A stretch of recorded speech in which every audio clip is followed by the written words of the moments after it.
শুরু হলো আমাদের জার্নিটা। দিনটা কিন্তু খুব সুন্দর দিন ছিল, একদম স্বাধীনতা দিবসের দিন। আমরা আগে থেকে প্ল্যান করে রেখেছিলাম যে আমরা লেপাক্ষী টেম্পল যাব। তো সেরকমভাবে কিন্তু আমরা গাড়ি বুক করেছিলাম পার্সোনাল, আর আমাদের পুরো ফ্যামিলি সবাই মিলে কিন্তু আমরা বেরিয়ে পড়েছিলাম লেপাক্ষী টেম্পলের উদ্দেশ্যে। এখন তোমরা দেখতেই পাচ্ছ পুরো রাস্তার মধ্যে আমরা সকলে, আর এই যে ড্রাইভার সাহেব কিন্তু একদম সামনে রয়েছে, আর রাস্তার অসাধারণ সুন্দর সুন্দর মুহূর্তগুলোকে উপভোগ করতে করতে এগিয়ে যাচ্ছি সামনের দিকে। আর সবাই মিলে গাড়ির মধ্যে বসে গান চালিয়ে দেদার হুল্লোড় চলছে, কিন্তু যেহেতু মিউজিক ছিল তাই আমি এটাকে মিউট করে দিয়েছি। আমরা রাস্তায় নামলাম আর কি, মাঝ রাস্তায় নামলাম বলতে গেলে একটু খাওয়া দাওয়া করার দরকার, কারণ প্রায় 1টার কাছাকাছি বাজছে আর আমরা কেউ কিচ্ছু খাইনি সকাল থেকে। তো হালকা একটু ডিম টোস্ট, ম্যাগি বা ওরকম বিস্কুট কিছু একটা খাওয়ার চেষ্টা করবো। যাই হোক, ওই যে আমাদের গাড়ি দাঁড়িয়ে আছে, আর আমরা সকলে নামলাম, একটু খাওয়া দাওয়া করবো, দেন আবার বেরোবো, আর পুরোটা তোমাদের সাথে এক্সপ্লোর করবো। তোমার তো এই মুহূর্তে আছি, দেখতে পাচ্ছ লেপাক্ষী টেম্পলে, জাস্ট ঢুকবো, এখন বাইরে আছি। চলো ভেতরে যাই, গিয়ে পুরো বিষয়টা তোমাদেরকে দেখাচ্ছি।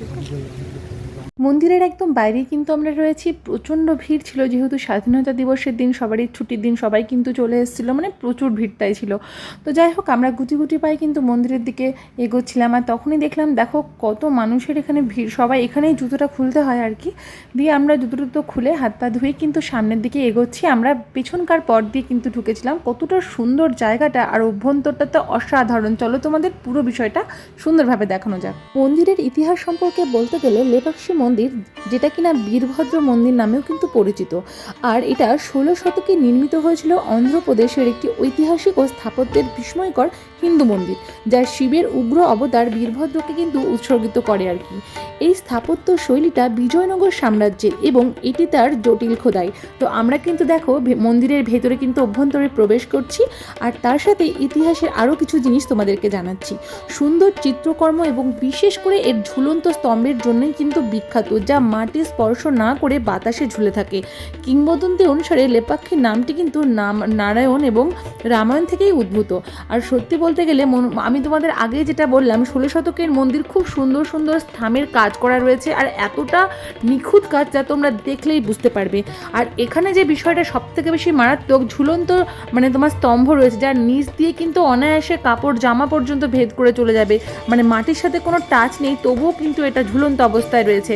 আমরা রয়েছি মন্দিরের গর্ভগৃহে এখন, আর একদম আমি ক্যামেরা এখানে একদম অ্যালাউ নেই, তবুও আমি কোনো রকমভাবে ক্যামেরাটা তোমাদের করেছি।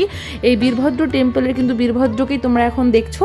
আমরা যাচ্ছিলাম ভেতরের দিকে, মানে অভ্যন্তরে আরও সুন্দর সুন্দর গুহা ছিল, অভ্যন্তরীণ কাজগুলো তোমাদেরকে দেখাচ্ছি। এখানে এই যে দেখছো কত সুন্দর সুন্দর ঠাকুরের মূর্তি রয়েছিল, আরও অনেক কিছু সামনে রয়েছে। যেমন আমরা দেখো সামনের দিকে হেঁটে যাচ্ছি, এখানে রয়েছে রামালিঙ্গা, ভেতরটা তোমাদের দেখাচ্ছি, মানে পুরো চুপচুপ করে আমি ক্যামেরাটা করেছি। তোমরা সপরিবারে গিয়ে কিন্তু খুব ভালোভাবে ঘুরে আসতে পারো, একদিনের জন্য দারুণ সুন্দর একটা জায়গা। আর একটা জিনিস যেটা বলা চলে আর কি, এটি অন্ধ্রপ্রদেশের অনন্তপুর জেলায় অবস্থিত একটি কচ্ছপ আকৃতির গ্রানাইট পাথরের টিলার ওপর নির্মিত, যে কারণে এর প্রাচীন নাম কুর্মাসাইলা, এটাও কিন্তু তোমাদের আমি জানিয়ে রাখলাম। আর এই যে লেপাক্ষী নামটা কিন্তু নারায়ণ এবং সবথেকে বড় কথা রামায়ণ যে রয়েছে, রামায়ণ থেকেই কিন্তু এটা এসছে। আর আরও একটা বড় বিষয়, যেটা মন্দিরটি ভগবান শিবকে কিন্তু উৎসর্গিত, মানে শিবের নানা ধরনের পুজো কিন্তু এখানে করা হয়। তো তোমরা ইজিলি কিন্তু এখানে সবাই মিলে যেতে পারো, আমি গ্যারান্টি সহকারে বলতে পারি সকলের ভীষণ সুন্দর লাগবে। অনেকেই এখানে স্থানীয়দের কথায়, এবং যারা যারা যাবে তারাও কিন্তু তোমরা বুঝতে পারবে যে এখানে সকলেই বলে রক্তপাত চোখ কী জিনিস। লেপাক্ষী মন্দিরের কিন্তু একটা বিরাট বড় বিষয় হচ্ছে এই রক্তপাত চোখ, যেটা হচ্ছে কল্যাণ মণ্ডপ যেটা রয়েছে তার দেওয়ালে দুটি লাল দাগ দেখতে পাওয়া যায়, যেটা বিরূপান্নের রক্তাক্ত চোখ বলেও কিন্তু মনে করা হয়। তো তোমরা যারাই যাবে অবশ্যই করে এই লেপাক্ষী মন্দিরের রক্তপাত চোখ কিন্তু অবশ্যই দর্শন করো। এই যে লেপাক্ষী মন্দির, এই লেপাক্ষী কথার অর্থ হচ্ছে যা বীরভদ্র মন্দির, যা লেপাক্ষী মন্দির নামেও কিন্তু পরিচিত। আর এই লেপাক্ষী গ্রামেই কিন্তু অবস্থিত। বীরভদ্র অর্থাৎ কিনা ভগবান শিবের অগ্নিময় অবতার, আর এই অবতারকেই কিন্তু প্রধান মন্দিরের নামানুসারে নামকরণ করা হয়েছে। এই মন্দিরের সবচাইতে আকর্ষণীয় বৈশিষ্ট্যগুলির একটি হলো নাগলিঙ্গ, যা একটি বিশাল সাপের ভাস্কর্য, যার 3টি কুণ্ডলী এবং 7টি ফণা রয়েছে, যা একটি শিবলিঙ্গকে ঢেকে রেখেছে। নাগলিঙ্গটি একটি মাত্র পাথর দিয়েই কিন্তু খোদাই করা হয়েছে, যার উচ্চতা প্রায় 27 ফুট।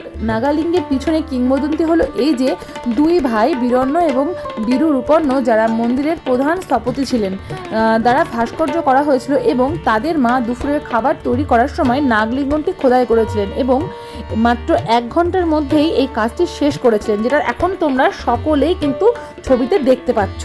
আর এই নাগলিঙ্গ মহাজাগতিক শক্তি এবং শিব ও শক্তির মিলনের কিন্তু প্রতীক। আর একটা বিষয় যেটা রয়েছে সেটা হচ্ছে নন্দী। মন্দিরের আরও একটি উল্লেখযোগ্য অবস্থা বা ভাস্কর্য হচ্ছে নন্দী, যা ভগবান শিবের বাহন ষাঁড়ের একটি বিশাল মূর্তি। নন্দীটি গ্রানাইট দিয়ে এবং এইটি কিন্তু 15 ফুট উঁচু আর 27 ফুট লম্বা। আর এটি ভারতের বৃহত্তম নন্দী মূর্তিগুলির কিন্তু একটি, যার মূল মন্দির থেকে তোমরা দেখতেই পাচ্ছ কত সুন্দর গায়ে কারুকার্য করা এবং সুন্দর সুন্দর কিন্তু আকৃতি এখানে তৈরি করা রয়েছে। ঝুলন্ত স্তম্ভটাও আমি তোমাদের একটু আগে দেখিয়েছি।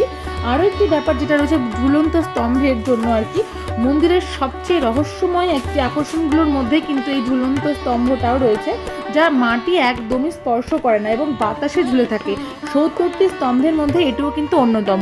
তো যাই হোক, আমরা কিন্তু মোটামুটি সমস্তটা দেখে বাইরে বেরিয়ে আসলাম। একদম প্রকৃতির চারিদিককার সবুজ শোভা আর অপরূপ সৌন্দর্য প্রত্যেকটা মানুষকে কিন্তু তখন মোহিত করে তুলছিল। আর একদম বিকেলের সময় তো আমি মোহিত হয়ে গিয়েছিলাম মন্দিরের এইরকম একটা রূপ দেখে। সত্যি বলতে কি, প্রথমে ভেবেছিলাম না যে এতটা সুন্দর একটা মন্দির চাক্ষুষ দর্শন করতে পারবো। তো মন্দির দর্শন কমপ্লিট হলে আমরা পেছনের গেট দিয়ে কিন্তু বেরিয়ে আসি। আর দেখতেই পাচ্ছ এখানে কত মানুষের ভিড়। তাই সকলকে বলবো একবার তোমরা লেপাক্ষী মন্দিরে যাও। পরবর্তী পর্বে আরও অন্যান্য ভিডিও থাকছে।